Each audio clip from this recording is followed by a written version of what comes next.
Good afternoon, everybody, or good morning, good evening, wherever you are in the world. Hope all is well for you.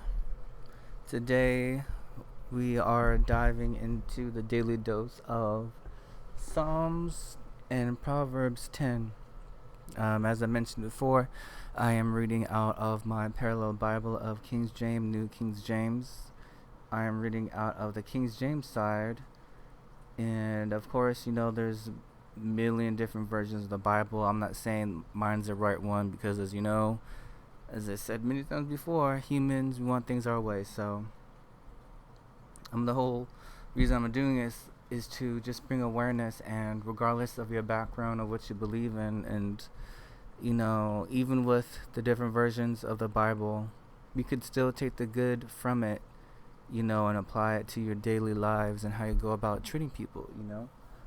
So, here we go. Psalm 10. A song of confidence in God's triumph over evil. Why standest thou afar off, O Lord? Why hidest thou thyself in times of trouble? The wicked in his pride doth persecute the poor. Let them be taken in the devices that they have imagined. For the wicked boasteth of his heart's desire, and blesseth the covetous, whom the Lord abhorreth. The wicked through the pride of his countenance will not seek after God. God is not in all his thoughts. His ways are always grievous. Thy judgments are far above out of his sight. As for all his enemies, he puffeth at them. He hath said in his heart, I shall not be moved, for I shall never be in adversity. His mouth is full of cursing and deceit and fraud. Under his tongue is mischief and vanity. He sitteth in the lurking places of the villages.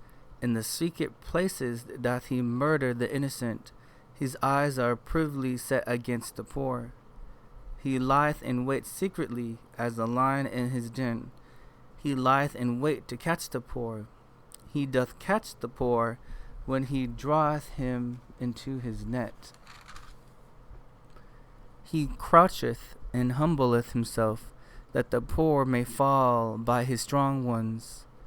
He hath said in his heart, God hath forgotten. He hideth his face. He will never see it. Arise, O Lord, O God. Lift up thine hand. Forget not the humble. Wherefore doth the wicked contemn God? He hath said in his heart, Thou wilt not require it. Thou hast seen it, for thou beholdest mischief and spite, to requite it with thy hand. The poor committeth himself unto thee. Thou art the helper of the fatherless. Break thou the arm of the wicked and the evil man. Seek out his wickedness till thou find none. The Lord is king for ever and ever. The heathen are perished out of his land. Lord, thou hast heard the desire of the humble. Thou wilt prepare their heart. Thou wilt cause thine ear to hear, to judge the fatherless and the oppressed, that the man of the earth may no more oppress. Woohoo! So, Psalm 10, the interpretation I'm getting from it is those who do wrong and those who committeth, nonsense and foolishness, wickedness. It's as if they're saying that, our Creator does not exist, the Almighty I am that I am, and that, our Father, will never show his face to them, and, but without them knowing, all the nonsense they get into, every waking moment and their breathing is a blessing from our Creator in itself, and they don't realize it. And some of them, when they say, where is God, or where's our Creator? I don't see him, and He's not real. He doesn't exist. Um, well, he does. Our Creator does exist. In all creation, you could see how much love, He has put in the design behind everything. Just like our bodies alone are complex, delicate, complex at the same time, and that's just our own flesh. Now, there's many life, as you know, out there, um, around just on the earth alone. So that's a lot of the grand, how I like to say that, like the master craftsman, the best of the best, the highest of the high, craftsmen. I mean, and just looking at alone, just looking at all that is created, you have to feel something, but not all of them, but some people, even those who aren't doing wrong, question about our Father, and He's not real, or He's not showing His face, or where is He? But He's very much real, and you know seek, that saying, seek and you shall find it, knock and the door shall open. And I can't remember, I think there was a third line, but I can't remember what it was, but that along those lines. And it is true, because like for myself, it was the same. Because honestly, I wasn't seeking, I wasn't looking and knocking on the door until last year. One day it just all came at me at once.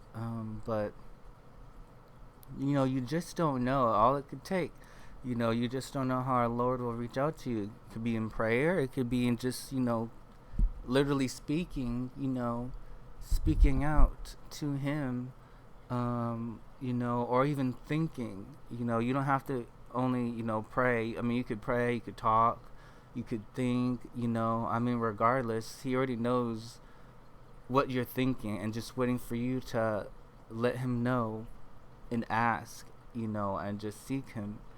But in Psalm 10, those who do all foolishness, and they're basically working against, God, and they're gonna get what's coming if they don't, turn around. And as you know, it's a common theme between the Psalms and the Proverbs, that you act a fool, you will become a fool. So don't be on the fool side. Please don't be on the fool side. But here we go to Proverbs 10. Wise sayings of Solomon. The Proverbs of Solomon: a wise son maketh the glad father, but a foolish son is the heaviness of his mother. Treasures of wickedness profit nothing, but righteousness delivereth from death. The Lord will not suffer the soul of the righteous to famish, but He casteth away the substance of the wicked. He becometh poor that dealeth with a slack hand, but the hand of the diligent maketh rich. He that gathereth in the summer is a wise son, but he that sleepeth in harvest is a son that causeth shame. Blessings are upon the head of the just, but violence covereth the mouth of the wicked. Oh, excuse me, I lost my place here.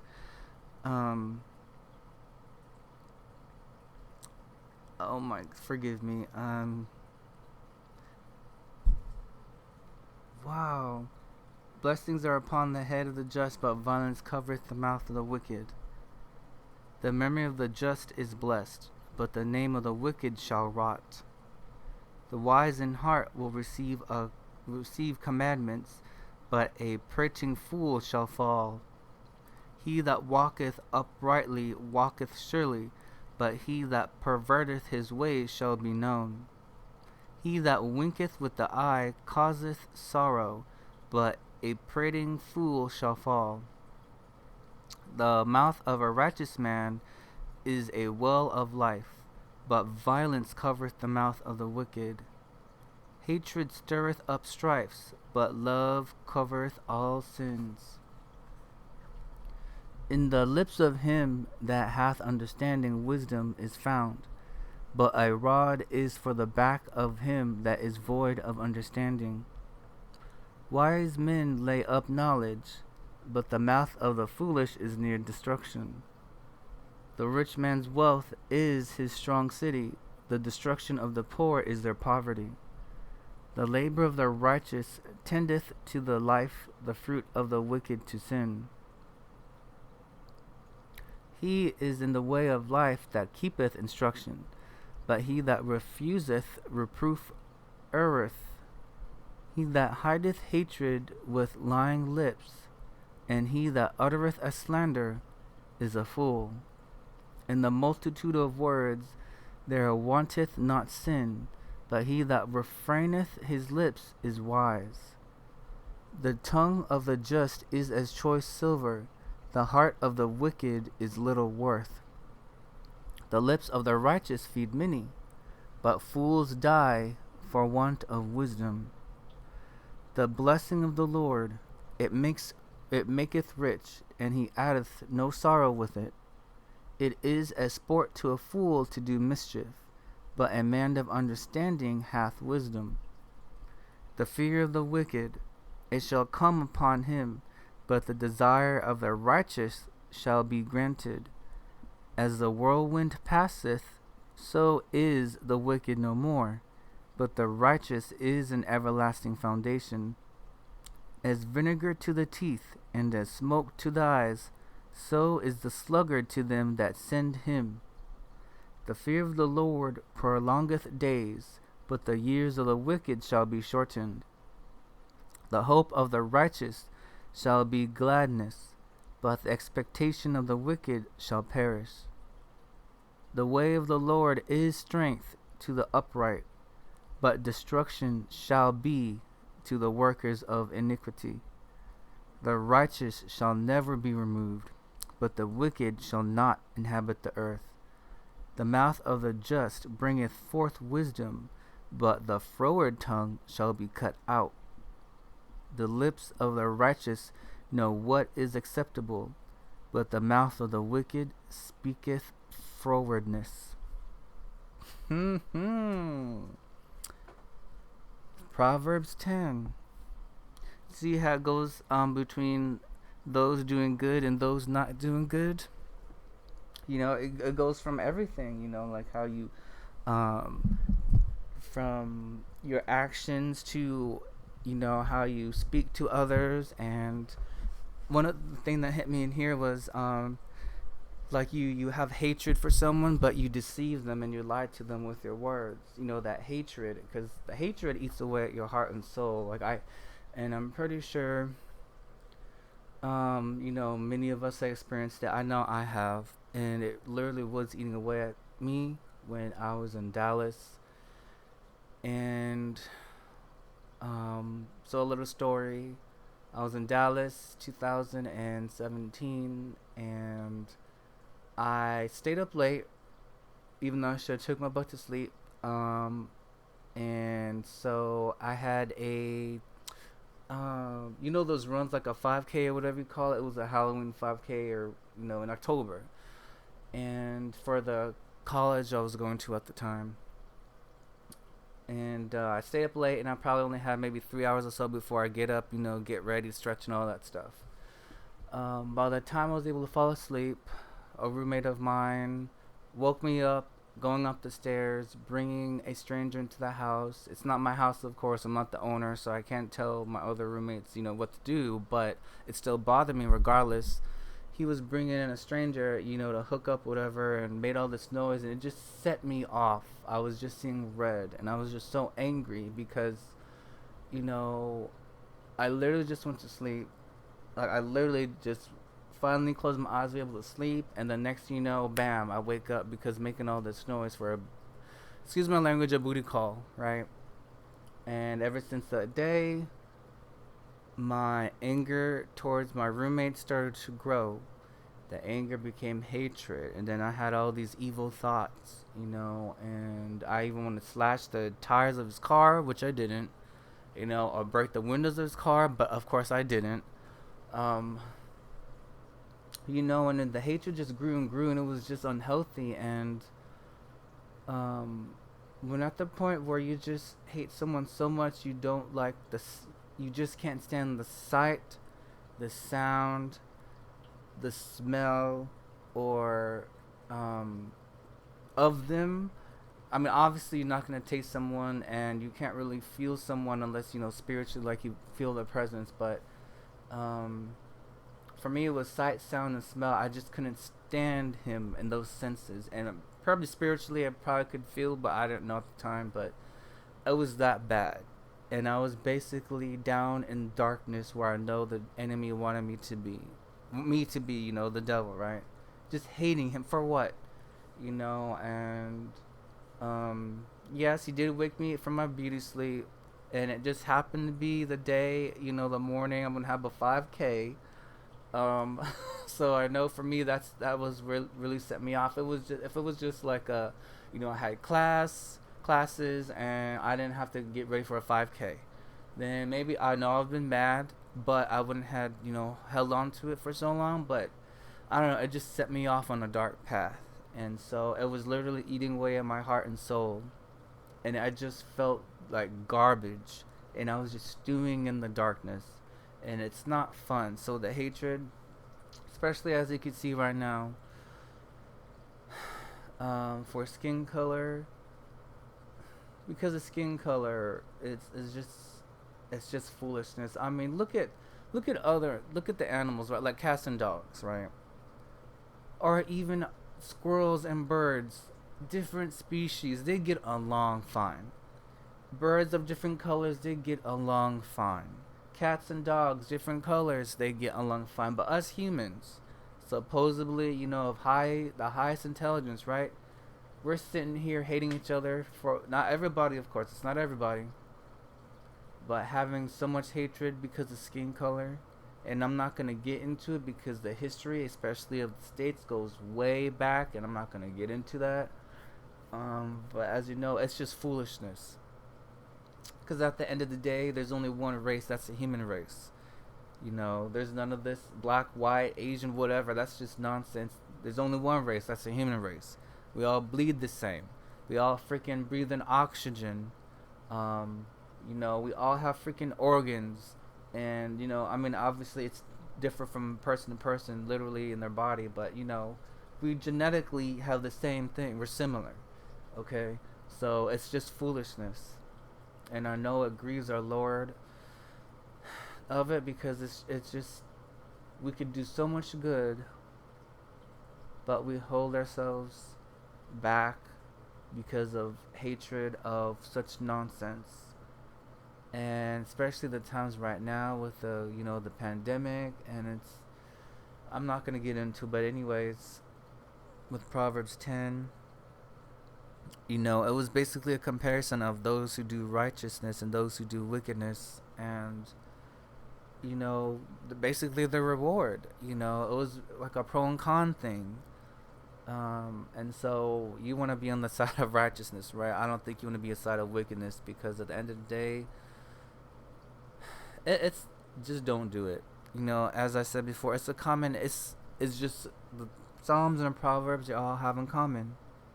Do what's right. Do what you know what's right, and fight to do what's wrong in actions. What you're speaking, what you're thinking. Of course, nobody's perfect. I'm definitely not perfect. Lord knows nobody's perfect, and He knows this. So, um, just do right. Just do right. And it's too easy to get caught up in media. Social media, the news. Excuse me, and especially those who are placed on a pedestal. Whether it's they have a billion followers on freaking Instagram or Snapchat, Facebook, YouTube, Twitch, whatever, or celebrities, and a lot of people just, go for their word and just follow, which is very dangerous. Whether you realize it or not, but it can be dangerous if you're not careful. Um, because there's only one we should be following, but not many of us do, and some of us say we do, but not follow as you should. But anyways, that was today's daily dose of Psalms and Proverbs number 10. And I hope that you were able to take the good from them, a lesson, and apply them to what you do in your life and treat others and how you speak. Just how about you go about doing your daily things, you know? But until next time, y'all, take care, be safe, and know that you're not alone and that our Lord loves you. All right. See ya.